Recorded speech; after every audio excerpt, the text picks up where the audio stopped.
అందరికీ నమస్కారం అండి. ఈరోజు కథ గీత.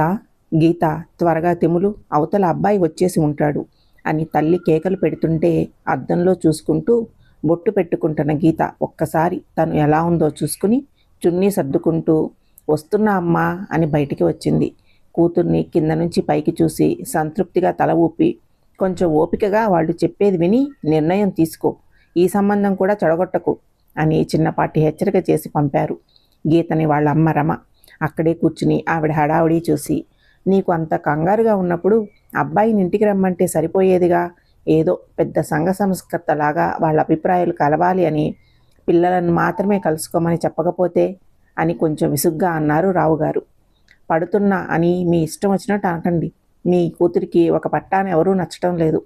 మొన్నటికి మొన్న బెంగళూరులో సాఫ్ట్వేర్ ఇంజనీరు, నెలకి ₹1,00,000 జీతం. ఒక్క 5 నిమిషాలు మాట్లాడిందో లేదో నచ్చలేదు అనేసింది. ఇలా ప్రతిదీ నచ్చలేదు అని ఇప్పటికి 20 మందిని వద్దంది. ఇప్పుడు కలుస్తున్న అబ్బాయి అగ్రికల్చర్లో డిగ్రీ చేసి ఊళ్ళో వ్యవసాయం చేసుకుంటున్నాడు. 25 ఎకరాల మాగాణి ఉంది. నువ్వు సిటీలో పెరిగావు, ఆ పల్లెటూరులో ఇమడలేవు. అతను నీకు సరిపడడేమోనే అంటే సిటీలో ఉండే వాళ్ళ ఆలోచనలు మెరుగ్గా ఉంటాయా, పల్లెటూరులో ఉంటే తరుగ్గా ఉంటాయా అని వాదించి అతన్ని కలవడానికి పిలిపించింది. మరి అనుకున్న సమయానికి వెళ్ళాలి కదా అని ఆయన నోరు మోపించి, ఈ సంబంధమైన కుదిరేలా చేయి స్వామి అని దేవుడికి మనసులోనే ముడుపు కట్టుకున్నారు రమగారు. వాళ్ళ ఇంటికి 10 నిమిషాల దూరంలో ఉన్న కాఫీ డే షాప్ దగ్గరికి వెళ్ళి ముందే రిజర్వ్ చేసుకున్న టేబుల్ వైపు చూసింది. అక్కడ ఎవరో టీషర్ట్ వేసుకుని కూర్చుని ఉన్నారు. ఆయనే వసంత్ అనుకుంటా అని వెళ్ళి అతనికి పరిచయం చేసుకుని ఎదురు చైర్లో కూర్చుంది. గీతని చూసి ఫోటోలో కన్నా విడిగా బాగుంది అని మనసులో అనుకున్నాడు వసంత్. గీత కూడా అలానే అనుకుంటూ, ఏం తీసుకుంటారు అని అడిగింది. ఇద్దరు కావలసినవి ఆర్డర్ చెప్పుకుని ఎవరికి వాళ్ళు ఎదుటి వాళ్ళు మొదలు పెడతారు అని కొన్ని నిమిషాలు ఎదురు చూశారు. గీత ఏమీ మాట్లాడకపోయేసరికి వసంతే మొదలుపెట్టి ఆమెకేమీ ఇష్టమో, భవిష్యత్తు ప్రణాళికలు ఏంటో అన్నీ అడుగుతూ తన గురించి కూడా చెబుతున్నాడు. ఇద్దరికీ ఇద్దరు మ్యాచ్ అవుతారు అని కొంచెం నమ్మకం వచ్చాక తనకి వ్యవసాయం అంటే ఇష్టమని, ఊర్లో తల్లి తప్ప ఎవరూ లేరు కాబట్టి అక్కడ నుండి ఎక్కడికి కదలనని చెప్పాడు వసంత్. అలాగే గీత ఒక్కతే కూతురు కాబట్టి వాళ్ళ అమ్మ వాళ్ళకి ఇష్టమైతే తన్ని కొడుకుగా భావించి వాళ్లతో కలిసి ఉండొచ్చు అని చెప్పాడు. అతని చూపులు మాటలు విని కొంత నమ్మకం వచ్చి తన కోరిక అతనికి చెప్పొచ్చు అనిపించింది గీతకి. కానీ ఎలా మొదలు పెట్టాలో తెలియక చాలాసేపు ఆలోచించి, మీకు ఎంతమంది పిల్లలు కావాలి అని కొంచెం తల వంచి అడిగింది. నచ్చానో లేదో చెప్పకుండా ఇలా అడుగుతుందేమిటి అని ఒక నిమిషం ఆశ్చర్యపోయి, పెంచే స్తోమత మాకు, కనగలిగే ఓపిక మా ఆవిడికి ఉన్నా 2 పిల్లల ముద్దు, ఆపై వద్దు అన్నాడు వసంత్ నవ్వుతూ. వసంత్ మాటలకి తను కూడా నవ్వుతూ, నాకు ఎలా చెప్పాలో తెలియడం లేదు కానీ అని చేతులు నలుపుతూ కూర్చుంది గీత. గీత కంగారు చూసి, పర్లేదు చెప్పండి, మీరు ఏమి మాట్లాడినా అది మనిద్దరి మధ్య ఉంటుంది. మనం ఒకవేళ మళ్ళా కలవకపోయినా ఈ కొన్ని నిమిషాలు నన్ను మీ స్నేహితుడు అనుకుని చెప్పండి అని అన్నాడు వసంత్. వసంత్ కళ్ళలోకి చూసి అతడి మాటలు మనసు నుండే వస్తున్నాయనిపించి, నాకు 2 పిల్లలు కావాలి, కాకపోతే ఒక బేబీని దత్తత తీసుకోవాలని అని అతని కళ్ళలోకి చూస్తూ, అది కూడా పాపని పెంచుకోవాలని అని తడబాటు లేకుండా స్పష్టంగా చెప్పింది గీత. తన గొంతులో ఉన్న గట్టితనం అర్థమై ఇది గీత ఎప్పుడో తీసుకున్న నిర్ణయంలా అనిపించి ఏమి చెప్పాలో తెలియక, ఎందుకలా అనుకుంటున్నారో తెలుసుకోవచ్చా అని నెమ్మదిగా అడిగాడు వసంత్. వసంత్ అడిగిన విధానానికి ఇతనికి ఇష్టం లేదేమో, ఇంకా ఎందుకు పొడిగించడం అని, పర్లేదు మీకు నేను నచ్చలేదు అని చెప్పేయండి అని చూపులు వేరే వైపు పెట్టి కాఫీ చప్పరిస్తోంది గీత. మీరు చాలా త్వరగా అభిప్రాయాలు ఏర్పరచుకుంటారనుకుంటా అని నవ్వుతూ గీతను చూసి, అన్నీ బాగున్నమ్మాయిని నచ్చలేదు అని ఎలా చెప్పను, మీకు ఆడపిల్లలకు సాయం చేయాలి అని ఉంటే ప్రతి వారం వెళ్ళి వాళ్లను కలిసి మీకు తోచిన సాయం చేయొచ్చు. కానీ మీరు పెంచుకోవాలని అది ఆడపిల్లని అంటుంటే ఎందుకు అంత గట్టిగా అనుకుంటున్నారో మీ పక్కన నిలవాలి అని ఆశపడుతున్న నేను తెలుసుకోవడంలో తప్పు లేదనుకుంటాను అని తన మనసులో మాటను చెప్పకనే చెప్పాడు వసంత్. వసంత్ మాటలకి అతని వైపు చూసి నవ్వుతున్న అతని నుండి చూపులు మరల్చుకుని ఎలా మొదలుపెట్టి చెప్పాలో తెలియక కొంత సమయం తీసుకుంది గీత. నెమ్మదిగా గొంతు సవరించుకుని ధైర్యం తెచ్చుకుని, నాకు చిన్నప్పుడు సుమారు 12 సంవత్సరాలప్పుడు మా ఇంటి పక్కనే నాకు వరుసకు మామయ్య అయ్యే అతను వాళ్ళ ఆవిడ ఉండేవాళ్ళు. వాళ్ళకి పిల్లలు లేక నన్ను బాగా ప్రేమగా చూసేవారు. ఆవిడ నా కోసం వాళ్ళ ఇంట్లో ఏమి చేసినా తెచ్చి ఇచ్చేవాడు. ఒకరోజు అమ్మ గోంగూర పచ్చడి చేసి ఆవిడికి ఇష్టమని ఇచ్చి రమ్మని పంపింది. నేను వెళ్ళేసరికి అతను టీవీలో ఏదో చూస్తున్నాడు. ఆంటీ ఏది అంటే బజారుకి వెళ్ళింది అన్నాడు. పచ్చడి గిన్నె హాల్లో టేబుల్ మీద పెట్టి వచ్చేయబోతున్న నన్ను ఆపి తన పక్కన కూర్చోబెట్టుకుని అని మాటలు ఆపేసింది గీత. ఆమె గొంతులో ఆ రోజు అనుభవించిన భయం ఇంకా వెన్నులో పాకుతున్నట్టు ఉంది. ముఖం ఎర్రగా మారిపోయి కోపాన్ని అణుచుకున్నట్టు ఉన్న ఆమె ముఖం చూసి ఆమె చేతుల మీద తన చెయ్యి పెట్టి ఓదార్పుగా పట్టుకున్నాడు వసంత్. వసంత్ స్పర్శతో తేరుకుని నెమ్మదిగా చెప్పడం మొదలుపెట్టింది. అతను నాతో అసభ్యకరంగా ప్రవర్తించడం మొదలుపెట్టాడు. నాకు ఒంటి మీద గొంగళ పురుగు పాకినట్టయి అతని చేతులను తోసేయబోయాను. అతను నన్ను అరవకుండా నోరు నొక్కేసి తన బలం నా మీద చూపించబోయాడు. ఆ మాటలు చెప్తూ తన గుండె వేగం పెరిగి కోపంతో వస్తున్న తడబాటుని తట్టుకోవడానికి ఒక 2 నిమిషాలు ఆగింది గీత. ఇంతలో ఏ దేవుడో పంపినట్టు తలుపు తీసుకుని బయట నా చెప్పులు చూసి అనుకుంటా గీత అని పిలుస్తూ ఆంటీ లోపలికి వచ్చారు. ఆవిడని చూస్తూనే నన్ను వదిలేసి బయటకు పరిగెత్తినట్టు పారిపోయాడు. ఆవిడికి చూసినది అర్థమై నా దగ్గరికి వచ్చి భయంతో వణికిపోతున్న నన్ను గట్టిగా పట్టుకున్నారు. ఆవిడ చేతిలో వాలిపోయిన నన్ను జాగ్రత్తగా ఇంటి దగ్గర దింపి వెళ్లే ముందు క్షమించమ్మా అని చెప్పి వెళ్ళారు. ఇంట్లోకి ఎలా వెళ్ళానో కూడా నాకు తెలియదు. నా గదిలోకి వెళ్ళి మంచం మీద పడిపోయిన దాన్ని స్పృహలోకి వచ్చేటప్పటికీ క్యాలెండర్లో తారీఖు 3 రోజుల ముందుకు జరిగింది. నాకు అమ్మకు ఎలా చెప్పాలో తెలియలేదు. నాన్న దగ్గరికి వస్తున్నా చాలా భయం వేసేది. అమ్మ నా మనసు గ్రహించి కొన్ని రోజులు నన్ను వెంట పెట్టుకుని ఉండి తన మాటలతో చేతలతో ధైర్యాన్ని నింపి మామూలు మనిషిని చేసింది. ఆ తరువాత వాళ్ళ ఇంటి వైపు చూడాలన్నా చాలా భయం వేసేది. ఆ రోజు అలా జరిగాక వాళ్ళు మరుసటి రోజే అక్కడ ఖాళీ చేసేసి ఎక్కడికో వెళ్ళిపోయారు అని తర్వాత వేరే వాళ్ళ మాటల్లో అర్థమైంది. ఆ తర్వాత రోడ్డు మీద ఏ ఆడపిల్లని చూసినా చిన్నపిల్లని చూసినా తల్లిదండ్రుల రక్షణలో ఉన్న నాకే అలాంటి చేదు అనుభవం ఎదురైంది. మరి ఎవరి అండా లేని వాళ్ళ పరిస్థితి ఆలోచిస్తే చాలా నరకంగా అనిపించేది. దేవుడు నాకే కనుక శక్తి ఇచ్చి ఉంటే మనిషి ముసుగులో ఉన్న మృగం లాంటి వాళ్ళను చీల్చి చెండాలి అనేంత కోపం. ఏమి చేయగలను? ఏదో తెలియని కోపం. ఎవరి మీద చూపాలో తెలీదు. ఏదో నిస్సహాయత. ఏమి చేయాలో తెలీదు. ఇలాంటివి ఎలా ఆపాలో తెలీదు. ఏదైనా చేయాలి, ఏమి చేయాలి అని ఎన్నో ఎడతెరపని ఆలోచనలు. అలా ఎన్నో రోజులు ఆలోచించుకున్నాక చివరికి నాకున్న పరిధిలో నేను చేయగలిగింది ఒక్కటే అని నాకు బలంగా అనిపించింది. ఒక్క ఆడపిల్లకైనా భద్రత గల బాల్యం అందించడం. పెళ్లి చేసుకోకుండా నేనే తెచ్చి పెంచుకోవచ్చు. కానీ నేను ఆ పాపకి సమాజ ఆమోదమైన సంపూర్ణ కుటుంబం ఇవ్వాలి. అందుకే ఈ విషయంలో నేను చేసుకోబోయే వాళ్ళ అంగీకారం నాకు ముఖ్యం. మీరు నా నిర్ణయానికి చేదోడుగా నిలిస్తే మీ చేయి అందుకోవడం నాకు సమ్మతమే. చెప్పడం ఆపి వసంత్ వైపు చూసింది. ఇక నిర్ణయం మీదే అంటూ. గీతవంక చూసి మీ నిర్ణయం హర్షణీయం కానీ అని ఆలోచిస్తూ నేను ఏ విషయం 2 రోజుల్లో చెప్తాను అని లేచాడు వసంత్. తనని చూడగానే కనిపించిన వసంత్ ముఖంలోని వెలుగు వెళుతున్న అతని ముఖంలో లేకపోవడం చూసి ఇతన్ని చూసి అందరిలా లేడు అని అన్ని వివరంగా చెప్పాను. అది అంతా అనవసరంలా ఉంది. ఏమి చేస్తాం? ఇది 21 అని నవ్వుకుని ఇంటికి వెళ్ళింది గీత. ఇంట్లోకి వస్తున్న గీత ముఖం చూడగానే ఏమైందని అడగడం అర్థం లేని పనని అడగలేదు రమ. వసంత్ ముఖం మధ్య మధ్యలో గుర్తుకు వస్తుంటే తన ఆలోచనల నుండి అతన్ని తప్పించుకోవడానికి కష్టపడుతూ అతని జవాబు కోసం 2 రోజులు ఎదురు చూసింది గీత. ఏ కబురు రాకపోయేసరికి ఆశలు వదిలేసి మరుసటి రోజు ఆఫీస్కి బయలుదేరుతుంటే ఇంటి ముందు కారు వచ్చి ఆగింది. వసంత్ వాళ్ళ అమ్మగారు ఇంకా ఎవరో ఒక పెద్ద జంట ఇంట్లోకి వచ్చారు. అనుకోని అతిథులు రావడంతో రమ ఉక్కిరిబిక్కిరై మర్యాదలు చేయడానికి వెళ్తుంటే వసంత్ అమ్మగారు పూర్ణ ఆపి మంచి సమయం అన్నారు అని తాంబూలాలు మార్చుకోవడానికి వచ్చాము అని చెప్పి వాళ్ళు కూడా వచ్చిన జంటతో తాంబూలం ఇప్పించారు. ఆ రోజు వసంత్ గీత వేలికి ఉంగరం తొడగడంతో మొదలైన కాలం వాళ్ళ పెళ్ళై గీత వాళ్ళ ఇంటికి కాపురానికి వెళ్ళే వరకు ఎలా కరిగిపోయిందో వాళ్ళకే తెలియదు. వసంత్ వాళ్ళది ఒక మోస్తారు పల్లెటూరు. ఎవరి ఇంట్లో ఏమి జరిగినా అందరి నోళ్లలో అదే విషయం నానుతుంది అక్కడ. వసంత్ వాళ్ళది కాస్త కలిగిన కుటుంబం. వసంత్ 8వ తరగతిలో ఉండగానే వాళ్ళ నాన్నగారు కాలం చేస్తే చదువులో 10 కూడా దాటని పూర్ణగారు ఇటు వసంత్ని అటు వాళ్ళ ఆస్తిని కంటికి రెప్పలా కాపాడి వసంత్ని మంచి వ్యక్తిత్వం కల వ్యక్తిగా తీర్చిదిద్దారు. వసంత్ సమక్షంలో గీతకు రోజులు ఎలా కదులుతున్నాయో తెలియడం లేదు. వాళ్ళ ఆనందంలో చిన్న అపశృతిలా తోచారు గీతకి వాళ్ళ అత్తగారు పూర్ణ. ఆవిడ కోడలిని కూతురిలానే ప్రేమగా చూసుకుంటున్నారు. కానీ ఆవిడ పద్ధతే గీతకి మింగుడు పడడం లేదు. పని వాళ్ళని ఎవరిని ఇంట్లో ఏదీ ముట్టుకొనివ్వరు. మంచినీళ్ళు అడిగినా వాళ్ళకి వేరే గ్లాస్ పెట్టి అందులోనే పోస్తారు. వాళ్ళకు ఇచ్చే వస్తువులు అన్నీ విడిగా ఉంచుతారు. వసంత్ స్నేహితులే కాదు బంధువులు కూడా చొరవగా ఇంట్లోకి రారు ఆవిడ చూపులకి భయపడి. సిటీలో పుట్టి పెరిగిన గీతకి ఇలాంటివి చూస్తే లేని వాళ్ళని అంటరాని వాళ్ళని ఇంకా ఈ రోజుల్లో కూడా చిన్నచూపు చూస్తున్నారేమోనని బాధ. ఆవిడికి ఎదురు చెప్తే వసంత్ నొచ్చుకుంటాడేమోనని సంశయం. ఎటూ తేల్చుకోలేక బయటికి చెప్పలేక అత్తగారితో పొడి పొడి మాటలు మాత్రమే మాట్లాడేది. వసంత్ చేసే ప్రతి పని తల్లికి చెప్పి ఆవిడ సలహా లేనిదే ఏమీ చేయడు. గీతకు కూడా అన్ని వివరంగా చెప్పి తన అభిప్రాయం కూడా అడిగేవాడు. ఈ విషయంలో మటుకు ఆవిడ పెంపకాన్ని మెచ్చుకోలేకుండా ఉండలేకపోయింది గీత.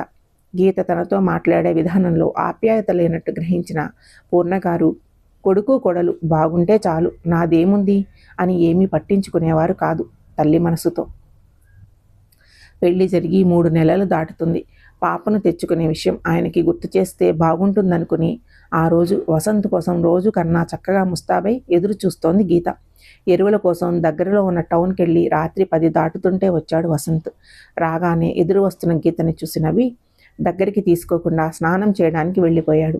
బయటికి వెళ్ళి వచ్చాక స్నానం చేయింది ఇంట్లోకి రాడు అని తెలిసినా ఇంత చక్కగా రెడీ అయితే కనీసం బాగున్నావు అన్న ప్రశంస కూడా లేకుండా ఎలా వెళ్ళిపోయారో అని ఉడుక్కుంది గీత. స్నానం చేసి తల తుడుచుకుంటూ తల్లి దగ్గరికి వెళ్ళి ఆమెకు అయిన ఖర్చు లెక్క చెబుతుంటే, అమ్మాయి కూడా ఏమీ తినలేదు, పొద్దున్నే మాట్లాడుకుందాం, ముందు వెళ్ళి భోజనం చెయ్యండి అని కొడుకుని పంపారు పూర్ణగారు. ప్రతిదీ ఆవిడకు చెప్పందే చేయని భర్తని చూసి అత్తగారికి ఉన్న పట్టింపులు తెలిసి తనకు ఇచ్చిన మాట వసంత్ నిలబెట్టుకుంటాడా అని మొదటిసారి అనుమానం వచ్చింది గీతకి. ఇద్దరూ భోజనాలు చేసి వాళ్ళ గదిలోకి వెళ్ళాక వసంత్తో పాప విషయం కదిపింది గీత. గీత అడిగిన దానికి కొంతకాలం ఆగుదామని గీతను మరో మాట మాట్లాడనివ్వకుండా హత్తుకున్నాడు వసంత్.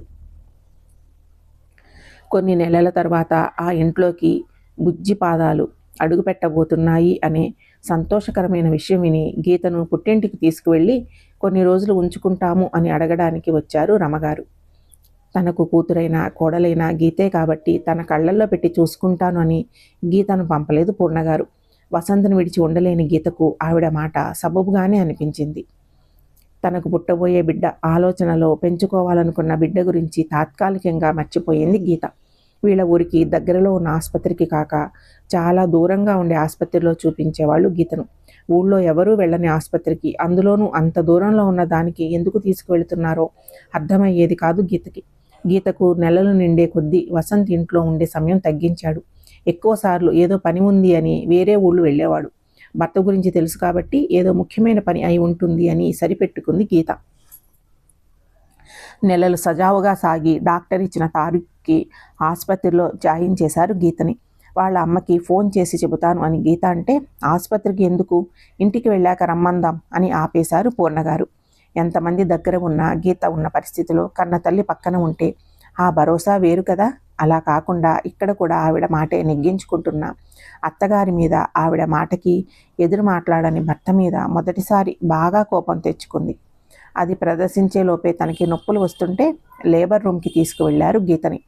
గీతతో పాటు తను కూడా వెళ్ళి ఆమె చెయ్యి పట్టుకుని తనకి మానసికంగా ధైర్యాన్ని ఇస్తూ పక్కనే ఉన్నాడు వసంత్. బేబీ బయటికి రావడం మొదలు అవుతోంది అని డాక్టర్ చెప్పగానే ఆమె చెయ్యి వదిలి హడావుడిగా బయటికి వచ్చేశాడు. అంత బాధలోనూ అలా తన చెయ్యి వదిలి వెళ్ళాడు అని మనసులో నమోదు చేసుకుంది గీత. ఇన్ని రోజుల పాటు ఎదురు చూసిన బిడ్డను చూడకుండా అలా ఎలా వెళ్ళాడు అని కూడా వసంత్తో పాటే బేబీని చూడాలి అని నిర్ణయించుకుంది.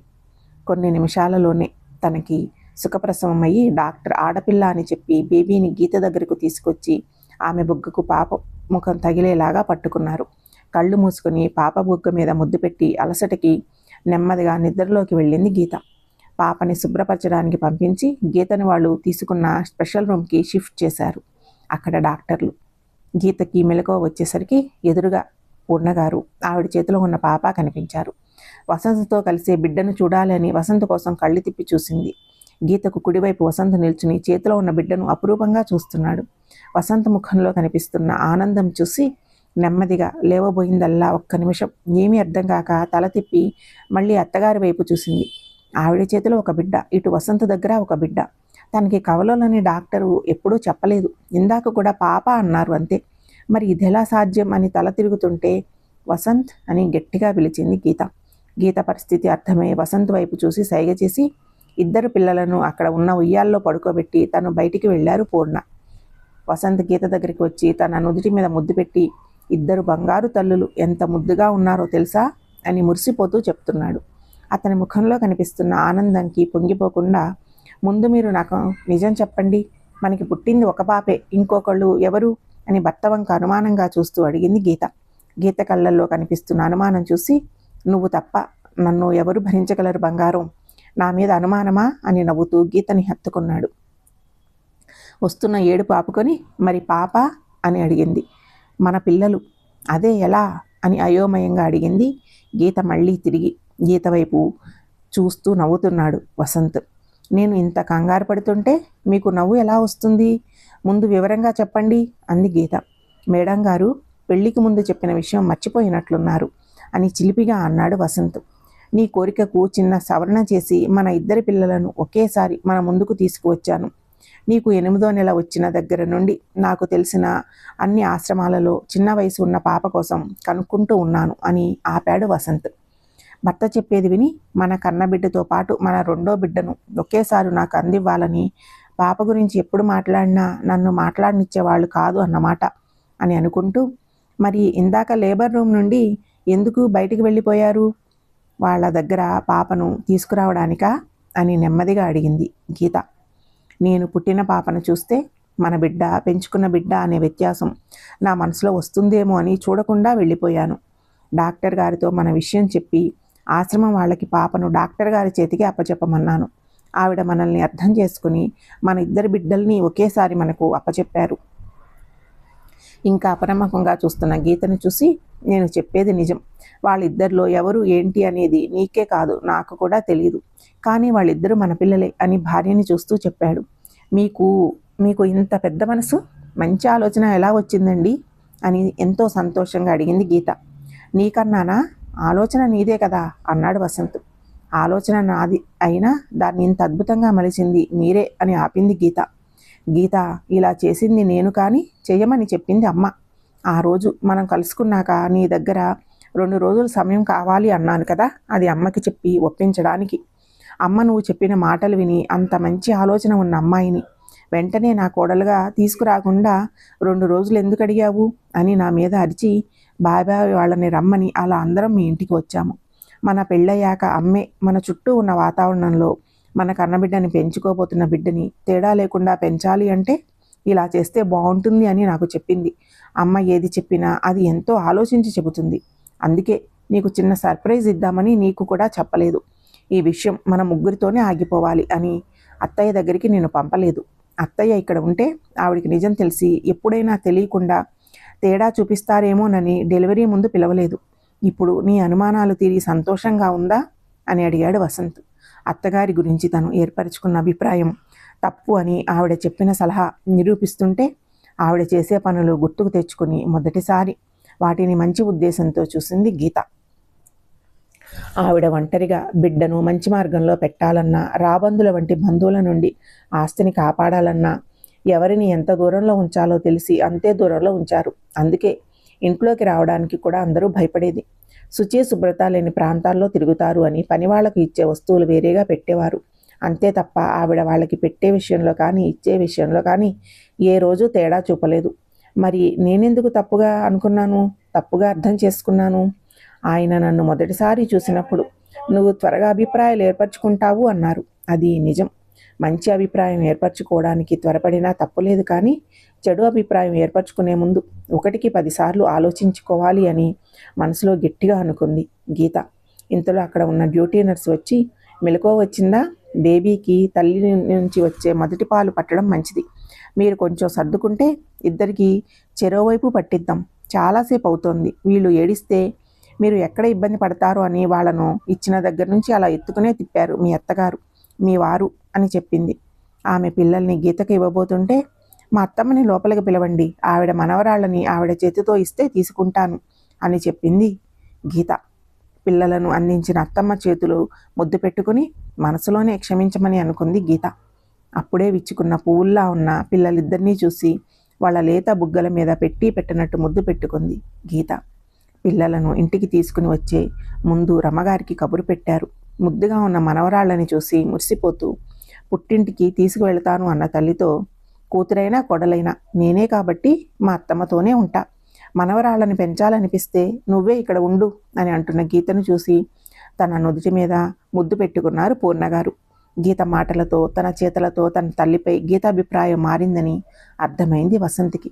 పురిటి స్నానం చేసి గదిలో పిల్లలిద్దరినీ చెరో చేతిలో పెట్టుకుని సంతోషంగా చూసుకుంటున్న గీతను చూసి నెమ్మదిగా ఆమె వెనక చేరాడు వసంత్. వెనక నుండి ఆమె చేతిలో ఉన్న వాళ్ళ పిల్లల్ని కలిపి దగ్గరికి హత్తుకున్నాడు. అత్తగారి సంరక్షణలో భర్త అందించే భరోసాతో తమ పిల్లలిద్దరికీ అందమైన బాల్యం, వాళ్ళు కోరుకున్న జీవితం మేము అందించగలుగుతామని మనసులో బలంగా అనిపిస్తుంటే చాలా తృప్తిగా ఉంది గీతకు. గీత మొమ్మలో కనిపిస్తున్న సంతృప్తి చూసి నిజమైన వసంతం ఆ పిల్లల రాకతో వాళ్ళ జీవితాల్లోకి వచ్చినట్టు అనిపించింది వసంత్కి. ఈ కథ సమాప్తము. ఈ కథను రచించినది విజయ గారు. మీకు ఈ కథ నచ్చినట్లయితే ఛానల్ని సబ్స్క్రైబ్ చేసుకోండి. ఛానల్లోని మిగతా కథలను ఫాలో అవ్వండి. షేర్ చేయండి, లైక్ చేయండి, కామెంట్ చేయండి. Thank you.